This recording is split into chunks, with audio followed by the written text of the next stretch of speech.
Hi, welcome to Julia's Broderie instructional videos. Today I'm going to show you how to use long and short stitch to create fur. I have quite a few animals in some of my kits.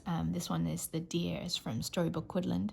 And then of course Winnie the Pooh, I have a few of those kits, and that also uses this stitch to create the fur. So I'm going to show you how to do that today. Basically I use long and short stitch as a sort of jumping off point. And then you kind of, it's still long and short stitch, but used to create the fur. So it's slightly different to how you might do a traditional long and short stitch, which often blends different colors. The other thing about the way that you use it for fur is that I always put arrows on the instructions, because as you can see here, you want it to go in different directions obviously it's not entirely realistic, but to give you that feel of an animal's fur, which doesn't all sit exactly the same way. So I tend to, and also so that you can see the two different legs by making it go in different directions. So I usually give arrow instructions on which way to do the stitches too. But the main idea is that you're laying individual stitches so that you're not creating just rows of stitches. They all need to be staggered and layered one by one so that it creates that sort of irregularity that you would have in fur. Now I'm going to do this one. I'm not going to follow the direction on that one because I want it to be clear what I'm doing. So basically long and short stitch is as it sounds. You do one longer stitch and then next to it you do a shorter stitch, about half the length of that original stitch. And then the third stitch would be the same length as that first stitch. And whenever I start animals, I use this pattern to get the edges going. So anytime I'm at an edge, I would do it exactly like this. So long and short, long and short. And that will create your first row. And again, as I mentioned, we're disregarding if you're doing this particular kit, I'm disregarding the direction of the stitches right now. I'm just doing this to show you how to do the stitch. So don't use this as a how-to for the deer if you want it to be in the direction shown in the kit instructions. So this works for Winnie the Pooh, as I say. It works for any of the animals that I do. It's also how you do the thatching in my new Country Walks kit, the Village Street kit. It's basically the idea of laying individual stitches. So you would obviously keep going on this side also. I can add a couple more on that side.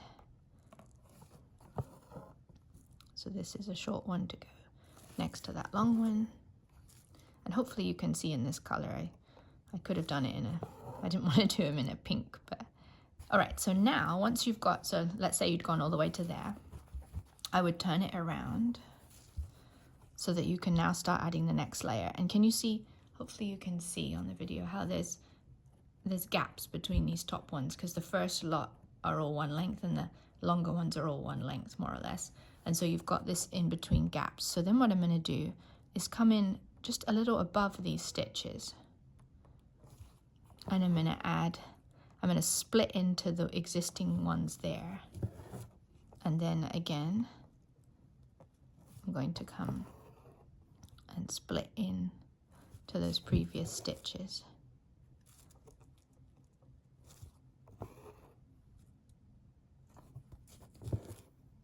So that gives you an idea of how you would keep going with this stitch.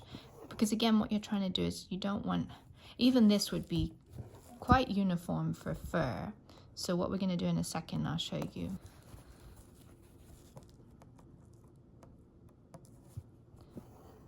Okay, so you're going to you're splitting into those shorter stitches. So now I'm going to just show you what I do, which may be coming away from a traditional long and short stitch a little. You can also just go in between the stitches, not splitting.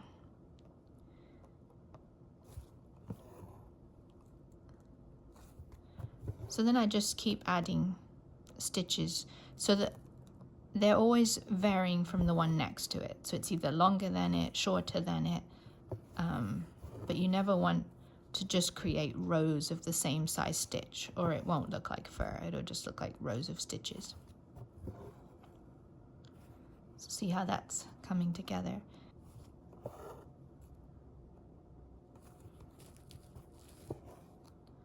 So that's how you'd keep going there. And then if you wanted to angle it a little bit, you just start small with your changing direction, so that it, there, see how it's going off a little bit,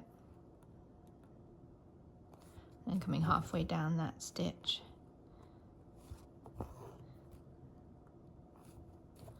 So then I'm going off in this direction, but without it being too, you know, jarring. It's sort of, it's smooth, and you can fill back in. This one I'm going to do longer than that one, so that it's again not staggered. I mean, it is staggered, not just all the same size stitch. But see how now I have fur going in this direction. They were just small incremental adjustments. So here, if you were kind of in between, you'd do this so that it's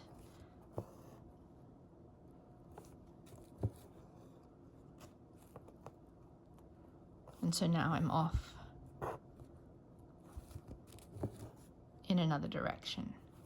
And you can, if you feel like there's too much of a difference here, you can always add a couple of stitches in that direction over those original stitches to make the direction change clearer. Like that. Let me turn it around so you can see. So the main idea is that you're laying one stitch at a time. That's the main takeaway, so that you're creating this fur effect and not just layers of the same. You don't want layers of stitches in a row. You want it to feel like each piece was laid like fur would be.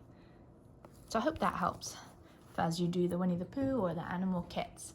And as I like to say, if you have any questions, always feel free to let me know. I'm happy to answer questions. I try to answer emails the same day or the next day. So please let me know. I want you to enjoy your embroidery experience and not feel frustrated about different stitches. So feel free to reach out.